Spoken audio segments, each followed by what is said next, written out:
ജർമ്മനിയെ നടുക്കിയ ഭീകരാക്രമണത്തിൽ മുഖ്യപ്രതി പിടിയിൽ. ആക്രമണത്തിന്റെ ഉത്തരവാദിത്വം IS ഏറ്റെടുത്തു. വിവരങ്ങളുമായി ആതിര കെ ചേരുന്നുണ്ട്.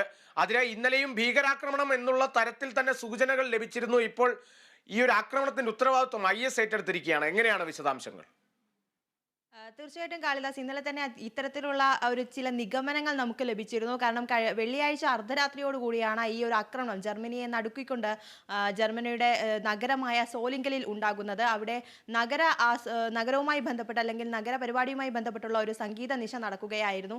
ആ നിശയ്ക്കിടെയാണ് ഇത്തരമൊരു ആക്രമണം ഉണ്ടാകുന്നത്. അക്രമി കത്തി ഉപയോഗിച്ച് വരുന്നു. 3 പേർക്കാണ് ആ സമയത്ത് തന്നെ ആ കത്തിക്കുത്തിൽ ജീവൻ നഷ്ടമായത്.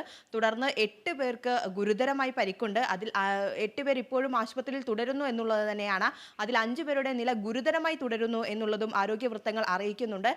ഏതായാലും വെള്ളിയാഴ്ച ഈ ഒരു ആക്രമണം എന്ന് പറയുന്നത് നേരത്തെ തന്നെ ഇത്തരത്തിൽ ISന്റെ ഒരു സാന്നിധ്യം ഉണ്ടാകാം എന്നുള്ള ഒരു നിഗമനത്തിലേക്ക് പോലീസ് എത്തിയിരുന്നു. അത്തരത്തിലുള്ള വാർത്തകളും വന്നിരുന്നു.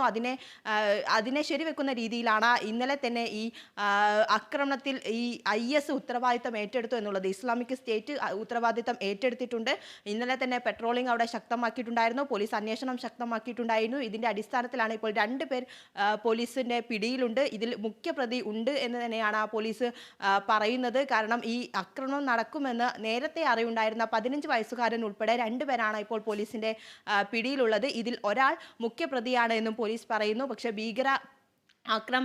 ഭീകരാക്രമണമാണ്, ഭീകര സംഘടന ഇതിന് പിന്നിലുണ്ട്. അപ്പോൾ തീർച്ചയായിട്ടും കേസിന്റെ ഗതി മാറും.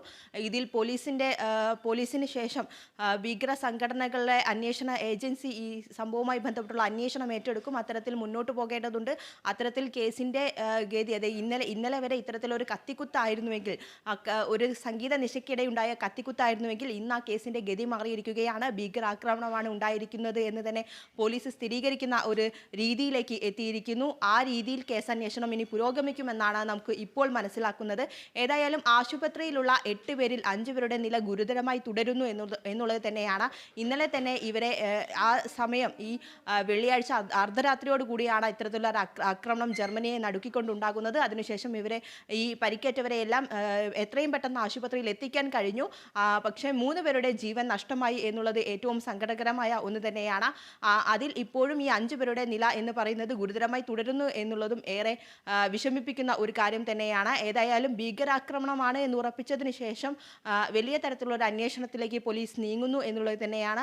അതുമായി ബന്ധപ്പെട്ടുള്ള അന്വേഷണങ്ങൾ, അല്ലെങ്കിൽ ഉന്നതതല ഏജൻസികൾ അന്വേഷണം ഏറ്റെടുക്കാനുള്ള ഒരു രീതിയിലേക്ക് കൂടെ കാര്യങ്ങൾ വരുന്നു എന്നുള്ളത് തന്നെയാണ് എടുത്തു പറയേണ്ടത്. ശരി, ജർമ്മനിയെ നടുക്കിയ ഭീകരാക്രമണത്തിൽ മുഖ്യപ്രതി പിടിയിലായിരിക്കുകയാണ്. ആക്രമണത്തിന്റെ ഉത്തരവാദിത്വം IS ഏറ്റെടുത്തിട്ടുമുണ്ട്. വിവരങ്ങളാണ് ആതിര കെ നൽകിയത്.